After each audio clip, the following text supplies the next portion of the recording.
Good morning मेरे प्यारे विद्यार्थियों। तो जैसा कि मैंने प्रीवियस क्लासेस में आप लोगों को कहा था कि आज का जो हमारा क्लास होगा वो अर्थमेटिक मीन, ज्योमेट्रिक मीन और हार्मोनिक मीन से रिलेटेड होगा। मैंने आप लोगों को arithmetic progression, geometric progressions, harmonic progressions सिखा दिया है। अब थोड़ा सा हम लोग आगे बढ़ेंगे, इसके बीच के यानी कि समांतर पद को निकाला कैसे जाता है। ठीक है, तो इसके किसी भी नंबर के बीच में अगर किसी तरीका का हमें कोई पद इंसर्ट करना हो तो उस टाइप के जो क्वेश्चंस होते हैं वो हमारे लिए भी काफी इजी बन जाएंगे अगर आप अच्छे ढंग से सीखते हो तो, है ना। तो हम आज जो सीखेंगे वो एक एक करके सीखेंगे। सबसे पहले अर्थमेटिक मीन सीखेंगे, अर्थमेटिक मीन के बाद ज्योमेट्रिक मीन, ज्योमेट्रिक मीन के बाद हार्मोनिक मीन। ये एक एक करके हम लोग आज क्लियर करते जाएंगे। ठीक है, ये एक एक करके आज हम लोग क्लियर करते जाएंगे और थोड़ा से अच्छे से सीखते जाएंगे। अगर मैं आपसे बोलूं कि अर्थमेटिक मीन क्या होता है तो तुम लोग सिंपल सी बोलोगे सर एवरेज, है ना। अर्थमेटिक मीन का मतलब एवरेज होता है सिंपल सी लैंग्वेज में। जैसे कि अकाउंटेंसी में मैंने तुम लोग को पढ़ाया कि इंटरेस्ट ऑन ड्राइंग्स में जो ड्राइंग्स का कैलकुलेशन, जो पीरियड का कैलकुलेशन होता था वो एवरेजिंग में होता था, इसी के बेस पे किए, है ना। फॉर एग्जांपल अगर हम बोले कि हम लोग क्या किए कि मैंने अकाउंटेंसी में आप लोगों को क्या पढ़ाया था, इंटरेस्ट ऑन ड्राइंग्स पढ़ाया था। इंटरेस्ट ऑन ड्राइंग्स का जब पीरियड की बात होती थी, एवरेजिंग पीरियड की बात होती थी, तो हम लोग क्या करते थे वहां पे अर्थमेटिक मीन के अकॉर्डेंस में वहां पे एवरेज पीरियड निकालते थे। तो सेम काइंड यहाँ पे भी मान के चलिए मैं आपको बोलूं कि बाबू 9 और 19 के बीच में एकदम मिडिल में जो नंबर आएगा वो मुझे बताएं। मिडिल में कौन नंबर आएगा? 9 और 19 के पूरे तरीके से मिड में, क्योंकि ये मीन है। मिड में क्या आएगा तो आप लोग क्या करेंगे, एक फॉर्मूला होता है, इसे ए मानेंगे और इसे बी मानेंगे और कर देंगे कि भाई 9 + 19 डिवाइडेड बाय 2, इट मींस 9 + 18 हमारा हो जाएगा 28 और इसे 2 से डिवाइड कर देंगे, हमारा आंसर आ जाएगा 40। तो क्या 9 और 19 के बीच में पूरे तरीके से मिडिल में 40 नहीं है? चेक कर लेते हैं, देख लीजिए। 9 से 14 आने में कितना प्लस किया मैंने? 5। और सिर्फ 14 से 19 आने में कितना प्लस कर देंगे? 5। तो देखिए तो मिडिल में है 14, है ना। तो पूरे तरीके से मिड में क्या होता है तो उसके लिए हम लोग क्या करते हैं, अर्थमेटिक मीन का फॉर्मूला यूज करते हैं। It means a + b divided by 2, बस इस चीज को यूज करेंगे। ठीक है, चाहे किसी भी तरीका का 2 नंबर क्यों ना हो, उसके पूरे तरीके से मिड वैल्यू का टर्म हम लोग निकाल सकते हैं इस फॉर्मूला को यूज करने के लिए। खैर, ये तो इस टॉपिक की बात हुई, लेकिन जो मोस्ट इंपॉर्टेंट क्वेश्चन इस टॉपिक से रिलेटेड पूछा जाता है वो पूछा जाता है कि 2 नंबर के बीच में 4, 5, 6 ऐसे करके मुझे क्या करें, यहां पे अर्थमेटिक मीन जोड़ के बताएं, है ना। कि 2 नंबर के बीच में 8 अर्थमेटिक मीन क्या होगा, 10 अर्थमेटिक मीन क्या होगा, 5 अर्थमेटिक मीन क्या होगा। तो इस टाइप के जो क्वेश्चंस होते हैं वो हमारे लिए इंपॉर्टेंट होंगे, क्योंकि ऐसे क्वेश्चंस एग्जाम में पूछे जाते हैं। तो प्लीज आप इस टाइप के क्वेश्चंस के सॉल्यूशंस को देखें, समझे, सीखे, और जो नहीं समझ में आएगा उस क्वेश्चंस को प्लीज मुझे भेजने की कोशिश करें ताकि मैं उसका सॉल्यूशंस आप लोगों तक पहुंचा सकूं, आपकी जो स्टडी हो वो ब्रेक ना हो। ठीक है ना। तो चलिए स्टार्ट करते हैं अपने बुक्स के अकॉर्डिंग्स में कुछ क्वेश्चंस करना। एक्सरसाइज 1D में हमारे कुछ क्वेश्चंस दे रखे हैं। Find the m between the following numbers, है ना। नंबर्स के बीच में आपको अर्थमेटिक मीन निकालनी है। 1 का क्वेश्चन नंबर 1 है कि 3 और 9 के बीच में, 3 और 9 के बीच में आपको अर्थमेटिक मीन निकालना है। अभी मैंने तुरंत सिखाया, 3 + 9 डिवाइडेड बाय 2 कर दीजिए, 12/2, इट मींस हमारा आंसर आ गया 6। तो क्या ये सही है? तो देखिए 3 और 9 के बीच में, द मिडिल में एक नंबर आपको निकालना था, तो हमारा क्या आया? 6 आया। तो इसमें 3 जोड़ दिए तो देखिए 6 हुआ, यानी कि इसमें 3 लेस किए या इसमें 3 जोड़ दिए तो मिडिल में मेरा नंबर 6 आ गया। तो इस तरीका से हम लोग क्या कर सकते हैं, पूरे मिड वैल्यू को फाइंड आउट कर सकते हैं, किसी भी नंबर के बीच के मिड वैल्यू को फाइंड आउट कर सकते हैं। साथ ही साथ इसके बीच में कुछ नंबर इंसर्ट करना होता है, तो उसे कैसे इंसर्ट करते हैं देखिए। अब इंसर्ट वाले क्वेश्चन देखते हैं। जैसे क्वेश्चन कह रहा है, insert 8 arithmetic means between 2 and 11, 2 और 11 के बीच में, 2 और 11 के बीच में आप लोगों को अर्थमेटिक मीन 8 टोटल जोड़ना है। तो इस टाइप के क्वेश्चंस को सॉल्व कैसे करेंगे देखते हैं। लिखते हैं सॉल्यूशन। सबसे पहले यहां पे लिख देता हूं मैं सॉल्यूशन, ठीक है। और क्या करना है आपको, 2 और 11 के बीच में 8 अर्थमेटिक मीन जोड़ना है, ठीक। तो लिख लेते हैं let 8 AM arithmetic mean between 2 and 11 is, ऐसे करके लिख देता हूं, A1 A2 A3 A4 A5 A6 A7 A8, है ना। मैंने कह दिया कि 8 अर्थमेटिक मीन जो होगा 2 और 11 के बीच में वो इस तरीका से है, ठीक है। नाउ अगर मैं इसे अरेंज कर दूं, अगर मैं इसे एपी में अरेंज कर दूं तो क्या मैं अरेंज नहीं कर सकता हूं, देखिए तो। Now 2 A1 A2 A3 A4 A5 A6 A7 A8 और हमारा एंडिंग टर्म क्या हो गया 11, क्योंकि 2 और बीच के नंबर चाहिए थे, 2 और 11 के बीच के नंबर चाहिए थे। तो 2 और 11 के बीच में मैंने ये नंबर पुट कर दिया, ये हमारा नंबर हो गया। और इस नंबर को A1 A2 A3 इस नंबर को फाइंड आउट करना है ना। हमारा 8 अर्थमेटिक मीन भी हो गया। अब देखते हैं कैसे करके इसे सॉल्व कर सकते हैं। तो क्या अगर इस टर्म को मैं, इस सीक्वेंस को एक एपी के अकॉर्डिंग्स में सॉल्व करूंगा तो नहीं हो सकता है क्या? ऑफ कोर्स हो सकता है। कैसे? मैंने अभी तुरंत बताया कि अगर 2 और 6 के बीच में कोई मिड वैल्यू चाहिए मुझे एक नंबर, तो क्या करते थे, इसे दोनों को जोड़ देते थे और 2 से डिवाइड कर देते थे। मतलब ये हमारा 4 आ गया। तो ये 4 कैसे आया? तो इसमें 2 जोड़े और इस 6 में से 2 घटाएं तो हमारा 4 आ गया। इसका मतलब कहने का क्या है कि ये जो पैटर्न जा रहा है, ये सीक्वेंस जो जा रहा है वो कॉमन डिफरेंस वाला है। तो सिंपल सी बात है, यहां से यहां तक कुछ ना कुछ जो भी कॉमन डिफरेंस आएगा वो कॉमन डिफरेंस आपका इक्वल होती जाएगा। जो भी कॉमन डिफरेंस आएगा वो आपका इक्वल होती जाएगा। तो इसी के बेस में हम लोग क्या कर लेंगे, बना लेंगे 2A1 A2 आर या टर्म्स आर इन एपी, है ना। हेयर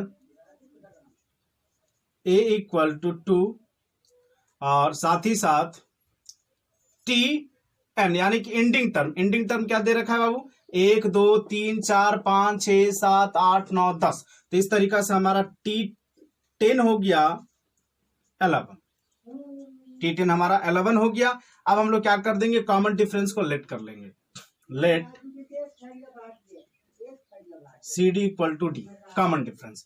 अब क्या कर लेते हैं, अब हम लोग क्वेश्चन को सॉल्व करते हैं according to formula T N equal to A plus under bracket 1 minus 1 into D, ठीक है ना। तो टी एन मतलब क्या बाबू, तो T10, तो T10 इक्वल टू ए हमारा कितना दे रखा है 2 प्लस एन हमारा क्या वैल्यू है 10 माइनस 1 इंटू डी हमारे पास नहीं है। T10 का वैल्यू दे दिया 11 माइनस 2 इक्वल टू 9D। तो 9 ये हमारा आंसर आ गया 9 इक्वल टू 9D। तो बाबू 9 को इधर ले आएंगे तो D का वैल्यू हमारा कितना आ जाएगा, D का वैल्यू हमारा 1 आ जाएगा। तो इस तरीका से हमारा D निकल गया, D इक्वल टू 1 निकल गया। अब जब D आपका 1 निकल गया, ए आपका दिया ही हुआ है, तो क्या एक एक करके आप नहीं निकाल सकते हैं कि A1 अगर मैं निकालना चाहूं, क्योंकि ये हमारा सीरीज जो एपी में कन्वर्सन हो गया, तो A1 निकालना चाहूं तो ए में मैं D जोड़ दूंगा। तो ये हमारा कितना 2 प्लस 1 कर दिए 3। और से A2 निकालना चाहेंगे तो A प्लस 2D कर देंगे, यानी कि 2 प्लस 2 इंटू 1, क्योंकि कॉमन डिफरेंस 1 निकला तो ये 4 हो जाएगा। और से A3 निकालना चाहेंगे तो A प्लस 3D कर देंगे। इट मीन्स A हमारा 2 है, ये 3 इंटू 1 कर दिए कॉमन डिफरेंस, तो ये हमारा 5 हो जाएगा। ऐसे करके ये A आपका A8 तक चला जाएगा और इस तरीके से हम लोग अर्थमेटिक मीन निकाल लेंगे, ठीक है। तो प्लीज इस टाइप के जितने भी क्वेश्चंस हैं उसे सॉल्व करने की कोशिश करें। और जो अगर कुछ वैराइटीज क्वेश्चंस आपको दिखते हैं तो मुझे बताएं, ताकि मैं उसको आप लोगों को समझाऊं अगर समझ में नहीं आ रहा है तो, ठीक है। चलिए आगे बढ़ते हैं, नेक्स्ट आगे बढ़ते हैं। आगे क्वेश्चन कह रहा है, क्वेश्चन नंबर 3, -3 1/2 एंड -42 1/2 के बीच में आप लोगों को 12 अर्थमेटिक मीन ऐड करनी बन जाएगा। क्वेश्चन नंबर 4 भी वही है, क्वेश्चन नंबर 5 भी वही है। जितने भी क्वेश्चन इस टाइप के होंगे प्लीज आप कोशिश करें इस टाइप के क्वेश्चंस को सॉल्व करना। अगर नहीं बनता है तो फिर आप मुझसे कांटेक्ट करने की कोशिश करें, ठीक है ना। क्वेश्चन नंबर 6 देखिए। क्वेश्चन नंबर 6 में क्या कह रहा है, if X Y Z are in AP and A1 is the arithmetic mean of x, y and A2 is the arithmetic mean of yz, then prove that the arithmetic mean of A1 and A2 is y। ठीक है ना। हम लोग से पूछा है कि हम लोग को कुछ गिवन दे रखा है और साथ ही साथ प्रूफ करने बोला है क्या कि अर्थमेटिक मीन A1 और A2 का क्या y आएगा क्या। तो जो दिया हुआ पहले उसको लिखते जाते हैं। गिवन में क्या क्या दिया हुआ है, x y z term is in AP, पहला चीज ये दिया हुआ है। साथ ही साथ दे दिया है क्या कि A1 equal to X plus Y by 2, ये दे दिया है। और A2 दे दिया है मेरे पास A1 एक्स वाई हो गया और A2 हमारा दिया वाई जेड। A2 दे दिया है y प्लस जेड बाई 2। चूंकि बोल दिया है कि A1 हमारा एक्स वाई का अर्थमेटिक मीन है तो इसे तो ऐसे ही लिख सकते हैं। तो इस टाइप से हमारे पास क्वेश्चंस दिए हुए हैं। अब इस क्वेश्चंस को क्या करना है मुझे बाबू, सॉल्व करना है। एक एक करके सॉल्व करते हुए चलते हैं, ठीक है। ये 1 ये 2 है। चलिए अब सॉल्व करना स्टार्ट करते हैं। चलिए तो इतना मेरे पास दिया हो तो हम लोग क्या करेंगे, चूंकि आपका एक्स वाई जेड ये जो टर्म है वो एपी में है ना। यहां पे लिखेंगे सबसे पहले since X Y Z term is in AP therefore common difference, या डायरेक्ट लिख लेते हैं। डी जब निकालते थे हम लोग कैसे निकालते थे बाबू, A2 minus A1 equal to A3 minus A2, यही करते थे, है ना। मैं ऐसा इसलिए कर रहा हूं ताकि एक इक्वेशन बन जाए। तो Y2 में सॉरी A2 मेरा कितना y minus X equal to Z minus Y, है ना। अब क्या हो जाएगा, ये y y एक साइड कर देते हैं तो ये प्लस y हो गया और ये z, ये इधर माइनस है, x इधर आएगा तो प्लस हो गया। It means 2y equal to Z plus X. इसे मान लेते हैं इक्वेशन 3, ठीक है, इसे मान लेते हैं इक्वेशन 3। अब क्या करते हैं, चूंकि मुझे प्रूफ करने बोला है कि A1 और A2 जो है वो y के फॉर्म में है क्या, arithmetic mean A1 and A2 is y, ये हमसे पूछ रहा है। तो ऐसा करते हैं कि इन दोनों इक्वेशन को जोड़ देते हैं, ठीक है ना। जोड़िए, चलिए। नाउ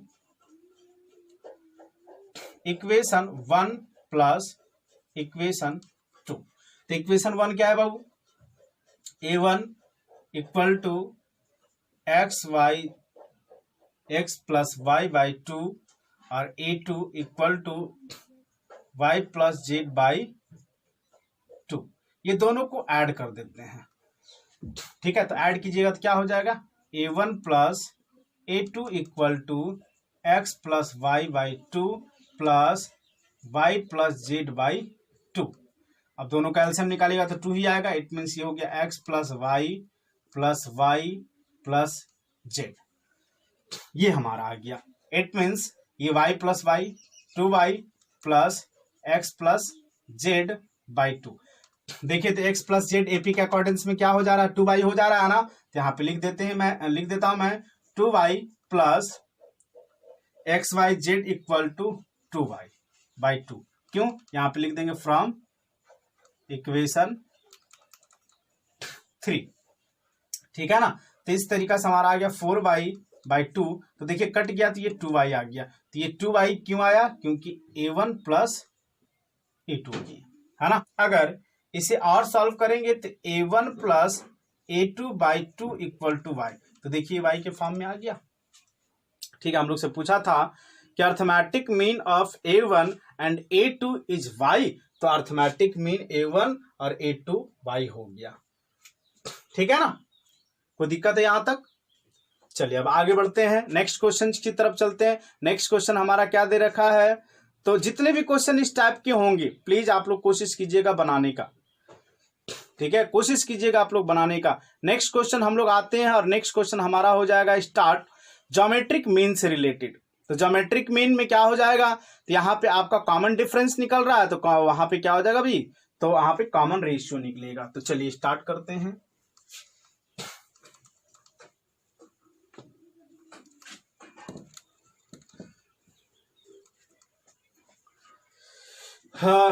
ज्योमेट्रिक मीन आपके बुक के अकॉर्डिंग्स में एक्सरसाइज 3C में दे रखा है कि इंसर्ट्स 6 GM बिटवीन 8/27 एंड -5 1/16। तो सबसे पहले अगर मैं किसी दो नंबर के बीच में ज्योमेट्रिक मीन की बात करूं, फॉर एग्जांपल A और B हमारे पास दो नंबर हैं और ये दोनों नंबर के बीच में एक ज्योमेट्रिक मीन मुझे निकालना है। तो कैसे निकालेंगे, A इंटू B का अंडर, ये निकल जाएगा हमारा ज्योमेट्रिक मीन। ये फॉर्मूला को आप लोग याद रखिएगा, ठीक है ना। A इंटू बी का under root equal to geometric mean, दो नंबर के बीच में निकलेगा। अब आगे क्या करते हैं, इंसर्ट करना स्टार्ट करते हैं।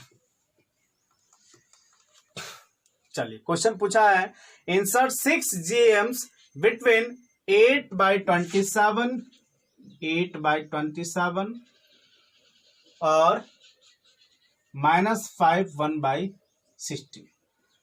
ठीक है, तो यहां लिखेंगे लेट 6 GMs between 8/27 and -5 1/16 को कर देते 16 25 80 -81/16 और G1, G2, G3, G4, G5, G6, है ना, सेम एपी की तरह कर लिए। Now 6 G1, G2, G3, G4, G5, G6, -81/16 is in GP, है ना। इसे हम क्या कर दिए, जीपी में कन्वर्ट कर दिए। अब जीपी में कन्वर्ट कर दिए तो एंडिंग टर्म देखिए आपको पता है, फर्स्ट टर्म आपको पता है ना, कॉमन रेशियो को आर मान लेंगे और एंडिंग टर्म से हम आर का वैल्यू निकाल लेंगे, है ना। तो चलिए स्टार्ट करते हैं। हेयर a = 6, एंडिंग टर्म यानी कि 1 2 3 4 5 6 7 8, T8 = -81/16, ठीक है ना, रख लिए। आप कर लेते हैं लेट, आप कर लेते हैं यहां पे let common ratio equal to R, ठीक है। नाउ अकॉर्डिंग टू फॉर्मूला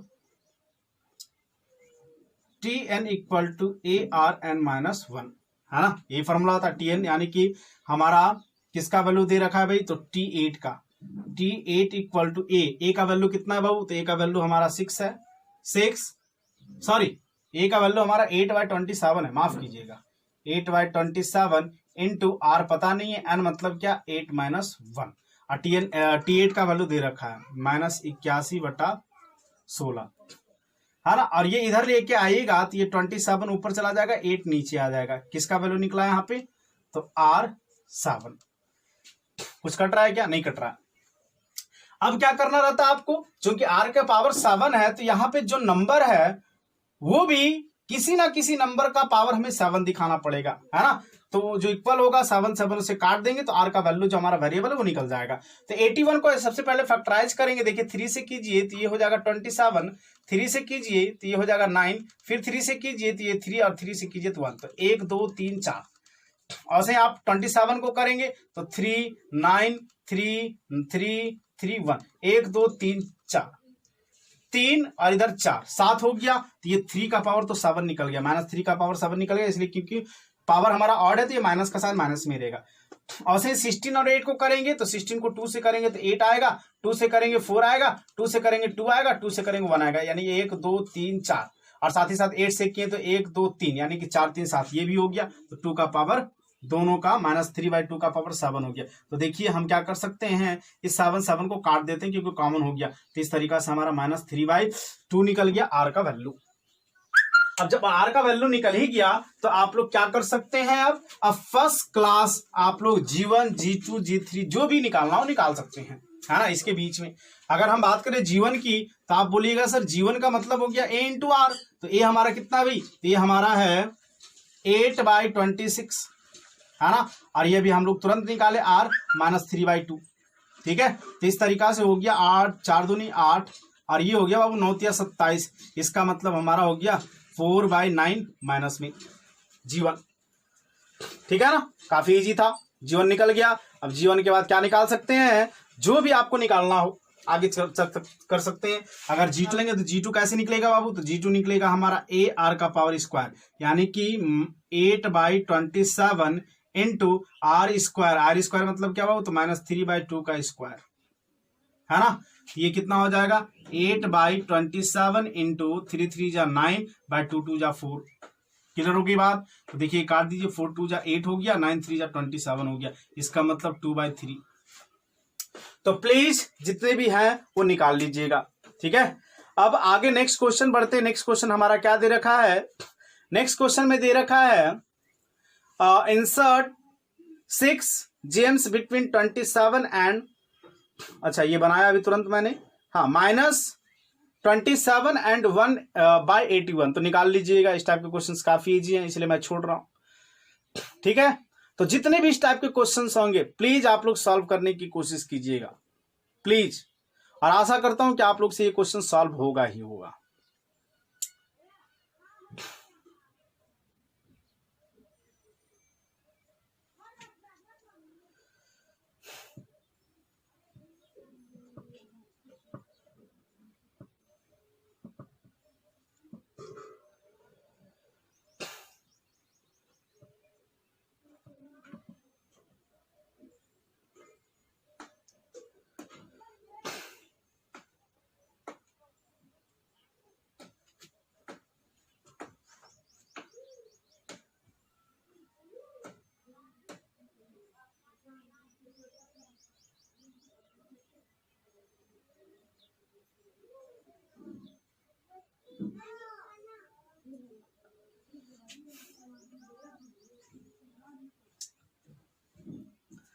अब चलिए चलते हैं हार्मोनिक मीन की तरफ।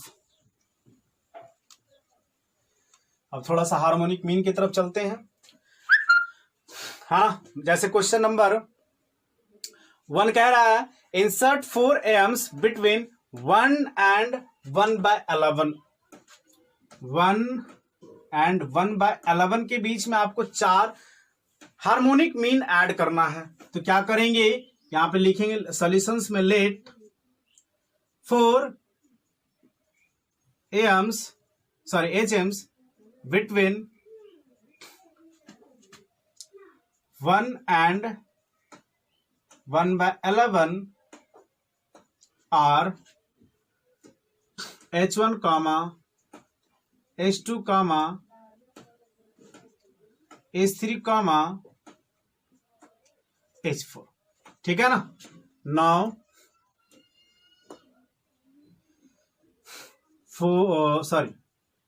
1 H1 H2 H3 H4 1/11 are in HP। therefore 1, 1/H1 क्योंकि रेसिप्रोकल होता है, 1/H2, 1/H3, 1/H4, 11/1, ये हमारा क्या हो जाएगा बाबू, ये हो जाएगा R in AP, ठीक है ना। हेयर A = 1 और लास्ट वैल्यू एंडिंग वैल्यू हमारा 11 देगा, 1 2 3 4 5 6, यहाँ लिख देते हैं T6 इक्वल टू 11, यहाँ कर लेते हैं let common difference equal to D, है ना। अब करते हैं now according to formula Tn equal to A plus under bracket n minus 1 into D। तो T6 इक्वल टू ए हमारा दे रखा है 1 प्लस 6 माइनस 1 इंटू D नहीं पता है, T6 का वैल्यू कितना बहुत 11, 1 प्लस 5 इंटू D, तो 11 minus 1 equal to 5D, that is 10 by 5 equal to D, that is D equal to 2, 5 2 जा 10 होता है, तो D 2 निकल गया। तो आप आराम से निकाल सकते हैं H1, सॉरी हम लोग क्या निकाल सकते हैं, AP वाला पहले चीज निकाल सकते हैं ना। Therefore N by H1 equal to हमारा कितना निकल गया, तो A प्लस 2 हो जाएगा, A प्लस D, यानी कि A हमारा कितना निकला वो, तो 1 प्लस 2, तो 1 प्लस 2 मतलब कितना हो गया, 3 हो गया। अब आपको निकालना क्या है, therefore H1 equal to 1 by 3, reciprocal कर देंगे, है ना। और से क्या निकालेंगे, 1 बाई H2 इक्वल टू हमारा हो जाएगा A plus 2D, that is A कितना निकला 1 प्लस 2 इंटू 2, इसका मतलब हमारा 1 2 2 जा 4 1 5, तो हम लोग निकाल लेंगे therefore H2 equal to 1 by 5। तो ऐसे करके चलते हुए चलेंगे। अब हम लोग नेक्स्ट क्लास में डायरेक्ट आगे बढ़ेंगे और अपने बुक्स के अकॉर्डिंग्स में नेक्स्ट चैप्टर पे बात करेंगे। तो आज के लिए इतने ही रहने देते हैं और मिलते हैं नेक्स्ट क्लास में।